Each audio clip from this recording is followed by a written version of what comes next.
नमस्कार, आप सभी का एक बार फिर से स्वागत है आपके अपने YouTube चैनल फिजिकल एजुकेशन अड्डा के ऊपर, जहां आपको स्पोर्ट्स एंड फिजिकल एजुकेशन की हर अपडेट समय समय पे मिलती रहती है। आज हम बात हरियाणा सरकार के उस कारनामे की करेंगे जो सरकार ईमानदारी के ऊपर भर्तियां करने की बात करती है, लेकिन जो बड़े पद होते हैं उनकी बंदरबाट सरकार किस हिसाब से अपने आदमियों को देख के करती है। वो कोई भी क्षेत्र नहीं चूकती, चाहे स्पोर्ट्स का क्षेत्र हो चाहे सामान्य क्षेत्र हो, हर कहीं पदों की बंदरबाट जारी है।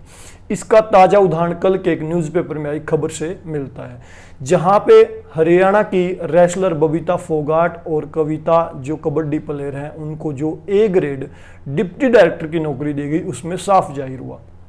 अब आप सोचेंगे कि वो तो इंटरनेशनल प्लेयर हकदार है, लेकिन अब जब डाटा उठाओगे हरियाणा के बहुत सारे ऐसे प्लेयर्स हैं जो कहीं ना कहीं बबीता फोगाट से बेहतर नजर आते हैं। उनके आप रिकॉर्ड देखोगे, रिकॉर्ड मंजीत चहल एथलीट हैं जिन्होंने एशियन गेम्स के अंदर 800 मीटर में गोल्ड मेडल तक जीता है।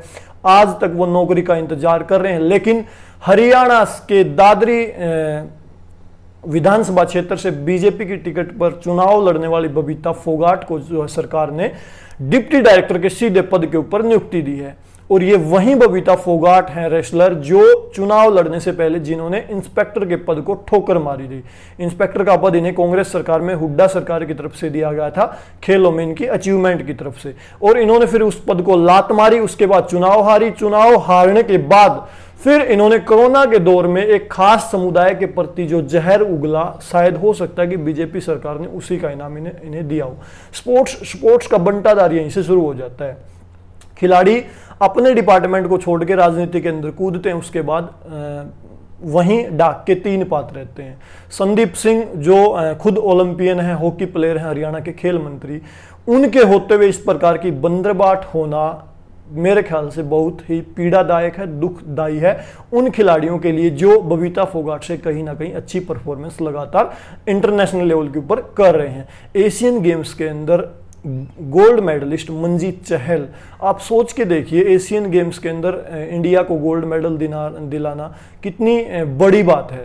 और उसके बाद उस खिलाड़ी के साथ जो आज तक वो खिलाड़ी घर बैठा है, खुद ट्रेनिंग कर रहा है अपने उसके ऊपर, और वहां पे किसी प्रकार का सरकार के द्वारा उनको अभी तक पद ना दिए जाना, और उधर खिलाड़ियों को जो है सिफारिश के माध्यम से अपनी जान पहचान के उसके ऊपर पदों की बंदरबाट की जा रही है। अब देखिए बबीता फोगाट पहले एक पद को लात मारती हैं, ठुकराती हैं, उसके बाद चुनाव के अंदर जाती है, वहां पे हार जाती हैं, जनता उन्हें नकार देती है। उसके बाद एक खास समुदाय के प्रति वो लगातार जहर उगलती है, और उसके बाद इस प्रकार से पद देना कहीं ना कहीं सरकार को जो सवालों के घेरे में खड़ा करता है। एक तरफ सरकार पीटीआई टीचर्स को निकाल के कह रही है हम ईमानदारी से भर्ती करेंगे, उधर जो 2 पद थे डिप्टी डायरेक्टर के, उसके ऊपर कोई मेरिट लिस्ट सरकार की तरफ से जारी नहीं की गई।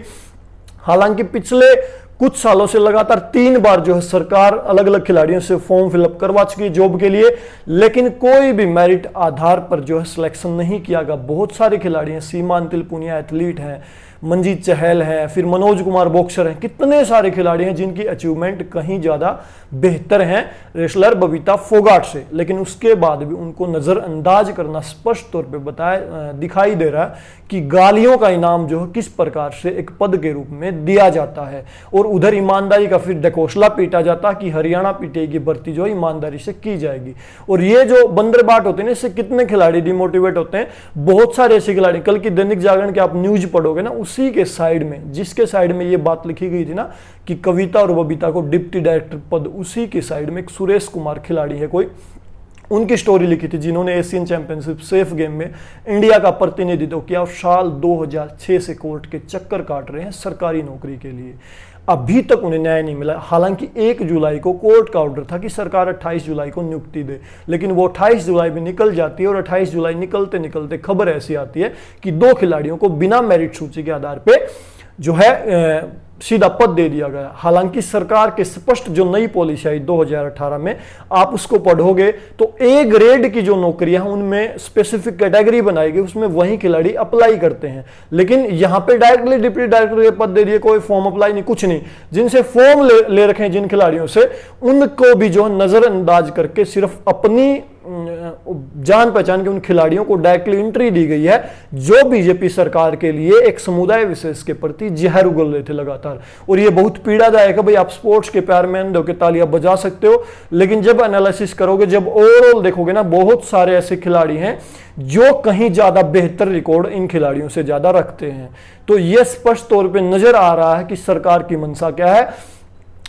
एक तरफ तो ऐसे खिलाड़ी हैं जिनको एक बार भी जॉब नहीं मिली है, और दूसरी तरफ ऐसे खिलाड़ी हैं जो पद को लात मार के जाते हैं, इंस्पेक्टर तक के पद को छोड़ के जाते हैं, उसके बाद इलेक्शन में जाते हैं और फिर वहां पे मुंह पे खा के और दोबारा उनको पद पे बैठा दिया जाता है। अगले इलेक्शन में फिर उस पद को लात मारेंगे ये।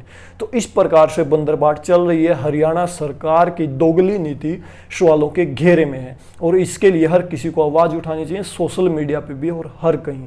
हम अगर इस प्रकार की बातों को लेकर सवाल नहीं उठाएंगे तो इसी प्रकार से जो गोरख धंधा चलता रहेगा इन नेताओं का, और ये करते रहेंगे अपनी मनमानी। और खिलाड़ियों का भी इस प्रकार का रवैया, दरअसल सिस्टम का बट्ठा यहीं से बैठता है। क्योंकि जब आप देखो, खेल मंत्री जब एक खिलाड़ी है ओलंपियन, क्या उनके होते हुए इस प्रकार की घटना होना बड़ा दुखदाई है। उनको और खिलाड़ी नजर नहीं आते, उनको वो खिलाड़ी नजर नहीं आते जिन्होंने 2018 में हरियाणा की तरफ से देश का प्रतिनिधित्व एशियन गेम्स में किया और अच्छी परफॉर्मेंस दी, और उन्हें मंजीत चहल जैसा स्टार खिलाड़ी नजर नहीं आता। सोच के देखिए आप किस प्रकार का जो रवैया यहाँ पे अपनाया जा रहा है सरकार की तरफ से, तो बड़ा दुखदाई है भाई। और मेरे को लगा बड़ा ये तकलीफ दे। आप देखोगे कि हर रोज खबर आ रही है कि कहीं पे खिलाड़ी जो है मोची का काम कर रहे हैं, कहीं पे नरेगा में काम कर रहे हैं, और एक तरफ डायरेक्टली एंट्री दी जा रही है सिर्फ इस बेस पे कि उन्होंने उनकी पार्टी पे टिकट लड़ा था। जब एक खिलाड़ी राजनीति में चला जाता तो उसके बाद उसको दोबारा पद देना दरअसल सवालों के घेरे में खड़ा करता है सरकार की नीति को भी। और ये हर सरकार की समस्या रही, चाहे हुड्डा सरकार हो। हुड्डा सरकार ने भी अपने चहेतों को नौकरी दी, बाकी खिलाड़ी उस टाइम पे भी केस लड़ रहे थे और आज भी लड़ रहे हैं। 20-20 साल से लगातार खिलाड़ी केस लड़ रहे हैं अपनी नौकरी के लिए। आप सोच के देखिए, एक तरफ तो अपने जान पहचान के लोगों को पद बांट दिए जाते हैं, दूसरी तरफ वो जो है परिवार चलाने के हालात जो इतने खस्ता हो चुके होते हैं खिलाड़ियों के, फिर भी वो मुकदमों में फंसे रहते हैं, देश का नाम रोशन करते हैं, उसके बाद भी उनको जॉब तक नहीं दी जाती। तो ये हमारी दोगली सरकारों की नीतियों की वजह से इस डिपार्टमेंट का सत्यानाश भी होने में कोई कसर नहीं है, और ये होता रहेगा जब तक हम आवाज नहीं उठाएंगे। हमारा फर्ज बनता है सोशल मीडिया, ट्विटर, यूट्यूब, हर कहीं इसके खिलाफ आवाज उठाने का।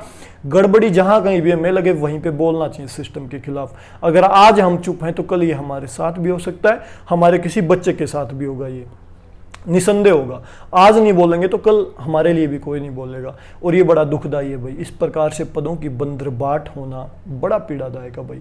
मेरा पर्पज यही था आपको इन्फॉर्मेशन देना कि किस प्रकार की चीजें चल रही हैं। आप एक छोटे से पद के लिए लड़ रहे हो पीटीआई के लिए, उधर हाई लेवल के पदों की बंदरबाट की जा रही है आपको एक पीटीआई पद के ऊपर उलझा के। ये खेल चलता है इस देश के अंदर, हरियाणा, सेंटर, हर कहीं, और कोई इसके ऊपर बोल नहीं रहा। बहुत सारे खिलाड़ी आज भी चुप हैं, देख रहे हैं, वेट एंड वॉच कर रहे हैं। आप कितने खिलाड़ियों के देखोगे जो पदों को ठुकरा के राजनीति के अंदर जा रहे हैं? क्यों आप फिर जो उस डिपार्टमेंट के अंदर है और उस पहचान का, खेल की पहचान का फिर फायदा कहाँ उठाते हैं? वो राजनीति में अपनी पहचान का फायदा लोगों से वोट बटोरने के लिए उठाते हैं। वो खेल के अंदर सुधार करना जरूरी नहीं समझते वो। तो ये थी एक अपडेट। आपको कैसी लगी? अच्छी लग सकती है, बुरी लग सकती है, लेकिन ये दरअसल बहुत गंदा हुआ है। आप सोच भी नहीं सकते कितना पीड़ादायक है। उस खिलाड़ी से पूछिए जो देश का प्रतिनिधित्व बबीता फोगाट से भी बेहतर कर रहा है, लेकिन उसके बाद भी वो आज भी बेरोजगार है, उसके पास जॉब नहीं है।